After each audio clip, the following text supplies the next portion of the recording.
Hi lads, I'm just going to do a video solution for page 34 and question number 5, okay, because a good few people just mentioned that they had difficulty with it, so let's go through it.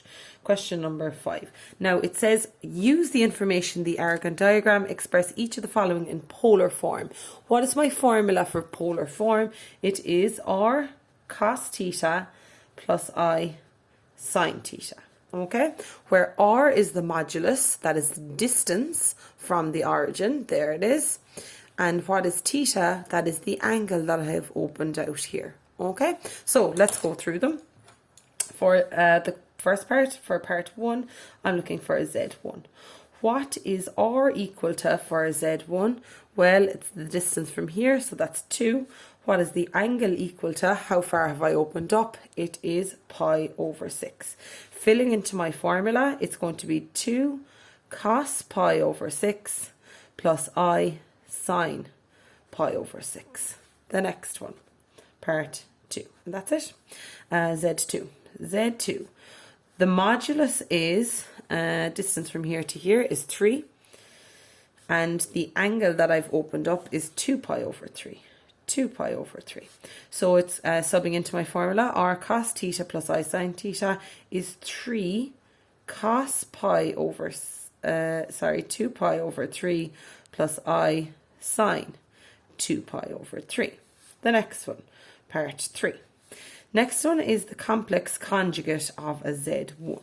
Now, do you remember how to get the complex conjugate? It just means to change a sign in the middle. Change the middle sign.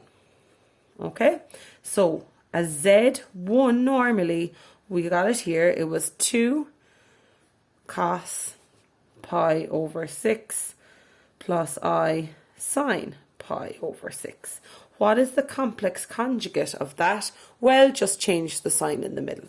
So it's going to be 2 cos pi over 6 minus I sine pi over 6. Now, do you remember how to deal with a minus in the middle? I don't really want a minus in the middle. I always want it to be plus. So remember, change that to plus and your two angles get a minus then. So final answer for Z1 complex conjugate. 2 cos negative pi over 6 plus I sine negative pi over 6. On to the next one, part 4. Part 4 says the complex conjugate of a Z2. So the complex conjugate of a Z2. And what will I do? Change middle sign. Okay, so Z2 is here. 3. So normal Z2 was 3 cos 2 pi over 3 plus I sine 2 pi over 3. Now, the complex conjugate of that is changing the sign in the middle. It's going to be your cos 2 pi over 3 minus I sine 2 pi over 3. I don't like that minus there, so remember, change it to plus. These two get negatives in. So final answer for our complex conjugate. So it's 3, the cos of minus 2 pi over 3 plus I sine minus 2 pi over 3. Off we go with part 5. Z1 multiplied by a Z2. So a Z1 multiplied by a Z2. So Z1 is here. That is 2 cos pi over 6 plus I sine pi over 6. Multiplied by a Z2, which was 3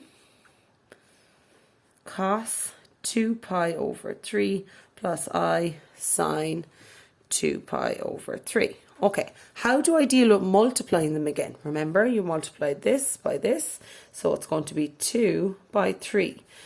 Then it's going to be the cos of that plus that, pi over 6 plus 2 pi over 3, plus I times the sine of pi over 6 plus 2 pi over 3.